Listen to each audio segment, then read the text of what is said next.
Elvis Presley's top 10 hits. 10. Kentucky Rain. When Elvis Presley released Eddie Rabbitt and Dick Herd's somber Kentucky Rain as a single in January 1970, he kicked off the 1970s on a high note. Though it only stayed in his live show for a few weeks, the song reached number 16 on the Billboard Hot 100 and sold over 1 million copies. 9. An American Trilogy. The Civil War had been over 100 years when Elvis began performing An American Trilogy in 1972, but the scars were still visible across the country. The song was written by Mickey Newberry, a Nashville songwriter who attempted to unite the country by blending Dixie, the Battle Hymn of the Republic, and All My Trials into a great patriotic medley. He managed to do it in less than 4.5 minutes, and the resulting song became a highlight of Presley's final 5 years of touring. 8. Mystery Train. Elvis returned to Sun Studios just months before Sam Phillips and Colonel Tom Parker sold Presley's contract to RCA for $40,000 and cut this cover of a 1953 Junior Park cartoon. Presley sped up Park's original bluesy rendition with the help of guitarist Scotty Moore, bassist Bill Black, and drummer Johnny Bernero.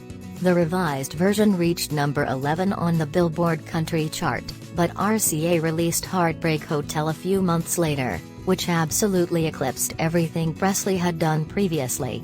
Despite this, Mystery Train remains one of Elvis' most popular songs. 7. Hotel Heartbreak. In early 1956, many Americans first heard about Elvis Presley when the song Heartbreak Hotel appeared on the radio.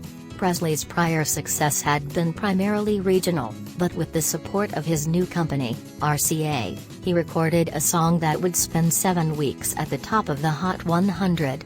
It even got him on television, igniting a nationwide Elvis craze that hasn't subsided in many aspects.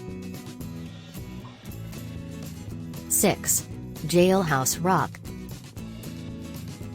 Jailhouse Rock was written by Jerry Leiber and Mike Stoller expressly for Elvis Presley's 1957 film of the same name. It's unclear whether Elvis understood what they meant by words like "You're the cutest jailbird I ever did see" / "I sure would be happy with your company," but the hint of inter-inmate romance was dismissed by most listeners, and the song eventually dethroned "Wake Up Little Susie." 5. Love Me Tender. Only a few entertainers have ever had a year as memorable as Elvis Presley's 1956. Single after single soared to the top of the charts. He was followed by throngs of shouting girls everywhere he went, and parents began to believe he was corrupting the youth. Love Me Tender, a ballad written by Ken Darby, was his final number 1 of the year. He performed the song on The Ed Sullivan Show just before the release of the film of the same name. 4. Can't Help Falling in Love. When the opening chords of Can't Help Falling in Love played at the final Elvis concerts, fans realized it was time to get ready to go. Every one of his post-comeback gigs finished with a dreamlike tune, which he wrote for his 1961 film Blue Hawaii. The tender hymn to pure love was the ideal way to end the night. It has since been covered by a wide range of artists, including Bob Dylan, U2, and UB40, who made it a huge hit in 1993. 3. If I Could Only Dream. Elvis Presley walked into the Western Recorders studio 2 months after Martin Luther King Jr. was slain and recorded this touching homage to the civil rights icon. It was the emotional high point of his 1968 return special, and he screamed it out with ferocity. The song reached number 12 on the Hot 100, and many consider it to be one of his best vocal performances. 2. In the Ghetto. Elvis Presley spent much of the 1960s making awful B-movies and lifeless soundtracks, while new performers like the Beatles and Bob Dylan made him seem like a dinosaur. His stunning 1968 comeback special catapulted him back into the spotlight, and he channeled that renewed vigor into the recording of In the Ghetto.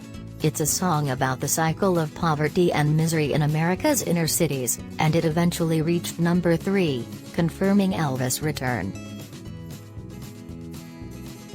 1. Suspicious Minds. When Elvis recorded Suspicious Minds, he had only been married to Priscilla for 2 years and things were already falling apart. It's apparent that he channeled some of his disillusionment into the song, particularly in regards to his own inadequacies as a spouse. It was Mark James' first #1 hit in 7 years, and it became a regular feature of his live set. Thanks for watching. Subscribe for more updates.